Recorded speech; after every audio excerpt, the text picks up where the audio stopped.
প্রিয় ভাইরা, বাংলাদেশে এই পর্যন্ত যত প্রেসিডেন্ট এসেছে, যত প্রধানমন্ত্রী এসেছে, একজনেরও পরিণতি ভালো হয় নাই। এই পর্যন্ত একজনেরও পরিণতি কি ভালো হয়েছে? হয় নাই। শেখ মুজিবুর রহমান পরিণতিটা কি ভালো ছিল? এত করুণ পরিণতি পৃথিবীর ইতিহাসে খুঁজে পাওয়া খুব কম, খুব কম। হাজারটা এই ধরনের ইতিহাসের মধ্যে দুই একটা এরকম হয়েছে। এরপরে জিয়াউর রহমান, উনিও কোনো সুখের মরণটা মরে যেতে পারেননি। পরিণতিটা কতটা ভয়াবহ হয়েছে। আমি সেদিন ছিলাম চিটাগাং, যে সার্কিট হাউসের প্রেসিডেন্ট জিয়া মারা যান, আমি তার 1 কিলোমিটারের মধ্যে ছিলাম। তখন আমি হাঁটাচারি পড়তাম। আমার এক বোন থাকতো কদমতলী রেল স্টেশন এর কাছেই। তো সেই পরিণতি তো দেখলাম। এরপরে এরশাদ আসলো। এরশাদও গুলি খেয়ে মরে নাই, কিন্তু ধুকে ধুকে জেলের ভিতরে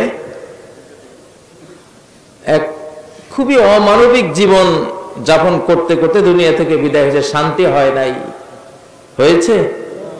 এরপরে খালেদা জিয়া, তা তো দেখলেনই, জেল, জরিমানা, এতিমের মাল খাওয়ার একটা মিথ্যা অপবাদে কতটা লাঞ্ছিত, অপমানিত, নির্যাতিত হয়েছে, ঠিক না? আর এর পর্যন্ত পরিণতি কিছু আমরা দেখেছি। আরো ভয়াবহ কি পরিণতি সামনে আসতে পারে সেটা আল্লাহ জানেন। সামনের দিনগুলিতে আমরা দেখব। এখন একটা প্রশ্ন, কেন এমনটা হলো? এখানেই তো একটা জিজ্ঞাসা আছে, আছে না নাই? সোজা জবাব, এই দেশে যদি কোন প্রেসিডেন্ট, প্রধানমন্ত্রী, রাজনৈতিক নেতা, এই যে পালালো 17 বছরের জালিমরা আজকে কোথায়? সব ফেলে রেখে হাজার কোটি টাকা মাটির নিচে ফেলে পালিয়ে গেছে, গেছে না? নিজের ঘর বাড়ি বিল্ডিং, আহারে কিছুই এখন তাদের হাতে আছে। এই পরিণতি কেন জানতে হবে না? এই পরিণতির কারণটা কোরআনে আছে, এটা দুনিয়ার কোন সংবিধানে এটা লেখা নাই, ঠিক না বেঠিক? ও ভাইরা, এই দেশ 1947 সালে আল্লাহর নামে নেওয়া একটা দেশ। কার নামে? আল্লাহর নামে। তখন মুসলিমরা যুদ্ধে ঝাঁপিয়ে পড়েছিল একটা জিনিস দেখে, যে মোহাম্মদ আলী জিন্নাহ কোরআন হাতে নিয়ে বলেছিলেন, এইটি আমাদের কনস্টিটিউশন, আমাদের সংবিধান। আমাদের সংবিধান লিখতে হবে না, লেখাই আছে, বুঝেছেন? কিন্তু আমরা দেশ পাকিস্তান বানিয়ে কি আল্লাহর কোরআনকে অনুসরণ করেছি? আল্লাহর রাসূলকে অনুসরণ করেছি? করি নাই। পাকিস্তান ভেঙে গেল ওই কোরআনের অভিশাপে। ওই আল্লাহর সাথে যে বেঈমানি, গাদ্দারি, বিশ্বাসঘাতকতা করেছিলাম, সেজন্য পাকিস্তান 24 বছর টিকে নাই, ধ্বংস হয়ে গেছে, ঠিক নয় কি? ধ্বংস যে হয়েছে খুব ভালোভাবে হয়েছিল। এই দেশের প্রায় 3 লক্ষ মানুষ জীবন দিয়েছে। 30 লক্ষ না, ওটা মিথ্যা কথা। শেখ মুজিব সাহেবকে বলা হয়েছিল আপনি 3 লক্ষের কথা বলেন, উনি 3 মিলিয়ন বলেছিলেন। লাখ আর মিলিয়নের পার্থক্যটা ব্রেইনে তখন হঠাৎ আসে নাই। 3 লাখের জায়গায় বলে ফেলছিলেন 3 মিলিয়ন। আর ওর পরে যখন ওনাকে বলা হলো এটা তো মারাত্মক ভুল, কইছি তো কইছি, বুঝেন না? ওই হয়ে গেছে 30 লক্ষ। আমি অনেক বই পড়েছি নিজে, 2,88,000 পর্যন্ত হিসাব পাওয়া যায়। কত? 2,88,000, ধরুন রাউন্ড ফিগারে চলি, কত? 3 লাখ। তো তা কি কম নাকি? 3 লক্ষ মানুষের খুন জমেছে, মিথ্যা কথা বলেছি, কোরআন দেখিয়ে দেশ নিয়েছি, অথচ কোরআনকে পিঠের পিছনে ফেলে দিয়েছে, ঠিক না? মুসলিম নাম, আল্লাহকে সেজদা দেব, আল্লাহর বিধানে চলবো, আল্লাহর নবীর আদর্শে চলবো, এই ওয়াদা নিয়ে ওই পাকিস্তান তৈরি করতে 10 লক্ষ মুসলমান জীবন দিয়েছে। রায়টে, বিভিন্ন দাঙ্গায়, খুনে, রায়টে 10 লাখ তৎকালীন মুসলিমরা জীবন দিয়েছে। কিন্তু রাষ্ট্র তৈরি করার পরে কোরআনের কথা বললে কয় জঙ্গি।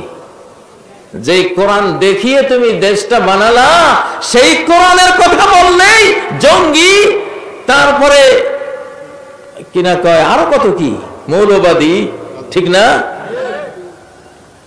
আর কি রাজাকার। হ্যাঁ, কামা তাদিনু তুদান, যেমন কর্ম তেমন ফল। তুমি যে রাজাকার বলে বলে আলেমদেরকে ফাঁসিতে ঝুলিয়েছ, নিজামী, মৌলানা মুজাহিদ, আব্দুল কাদের মোল্লা, আহারে এই নিরপরাধ মানুষগুলিকে ফাঁসিতে ঝুলানো হয়েছিল রাজাকার তকমা দিয়েই তো, ঠিক না? মৌলানা আবুল কালাম আজাদ, এই দেশের বুদ্ধিজীবী আলেমদের মধ্যে 2-3 জন বুদ্ধিজীবী আলেমদের মধ্যে মৌলানা আবুল কালাম আজাদ আকরামাহুল্লাহ বেঁচে আছেন। ওনাকে বাচ্চু রাজাকার বানিয়ে মৃত্যুদণ্ডের রায় দেয়াতে উনি চলে গেছেন, পালিয়েছেন। পালিয়ে যাওয়া সুন্নত, জালিমের হাত থেকে পালিয়ে যাওয়া কি? ফাফাররতু মিনকুম লাম্মা খিফতুকুম ফাওয়াহাবা লি রাব্বি হুকমা। মুসা আলাইহিস সালাম বলেন, আমি যখন শুনলাম পার্লামেন্টে আমাকে হত্যা করার পরামর্শ চলছে, আমি পালিয়ে গেলাম। তাহলে পালিয়ে যাওয়া একজন নবীর কি সুন্নাত। আমাদের নবী সাল্লাল্লাহু আলাইহি সাল্লাম সম্পর্কেও সূরা আনফালে আল্লাহ বলেছেন, লা ইয়াকতুলুকা আও ইউখরিজুকা আও ইউসবিতুক। তোমাকে ওরা দারুন নাদওয়া মিটিং করছে, হয় তোমারে হত্যা করবে, না হয় দেশ থেকে বের করে দেবে, আর না হয় দেশে বন্দী করে ফেলবে। তখন তুমি দেশ ছেড়ে চলে গেছো। তাহলে দেশ ছাড়াও কি সুন্নতের মধ্যে আছে না? আছে। আমরা যখন বিমানবন্দরে যেতাম তখন সবাই ভয়ে ভয়ে থাকতাম, কোন প্যাচে ফেলে কোন সর্বনাশ করে, ঠিক নয় কি? আমি যেদিন দেশটা ছাড়লাম, আমি কাউকে জানাইনি যে আমি বাংলাদেশ ছেড়ে চলে যাচ্ছি। 13টার মতো হুমকি পেলাম ডাইরেক্ট হিট করার। বিমানবন্দর যখন পার হচ্ছি, প্রতিটি কদমে কদমে চিন্তা ছিল, না জানি কে এসে আবার হ্যান্ডকাপ নিয়ে আসে। বিমান যখন আকাশে উঠল, তখন ফোনে জানালাম যে আমি চলে যাচ্ছি। যখন বুঝলাম এখন আর কেউ আমাকে নামাতে পারবে না, কতটা ভয় ছিল, আশঙ্কা ছিল। আর আজকে আলহামদুলিল্লাহ বিমানবন্দরে ঢুকলে পুলিশ থেকে শুরু করে সবাই ভিআইপি লাউঞ্জে নিয়ে যায়। আল্লাহর রহমতের ফলগুধারা বর্ষিত না হলে এই ধরনের এত বড় একটা পরিবর্তন সম্ভব ছিল না। প্রিয় ভাইয়েরা, এই জন্য বাংলাদেশি আমরা যারা আছি, আমাদের একটা নতুন বাংলাদেশ গড়তে হবে। কি বাংলাদেশ? নতুন বাংলাদেশ গড়তে হবে। নতুন বাংলাদেশ গড়তে হলে নতুন বিধান লাগবে, নতুন সংবিধান লাগবে। নতুন সংবিধান ছাড়া নতুন বাংলাদেশ গড়া সম্ভব হবে না।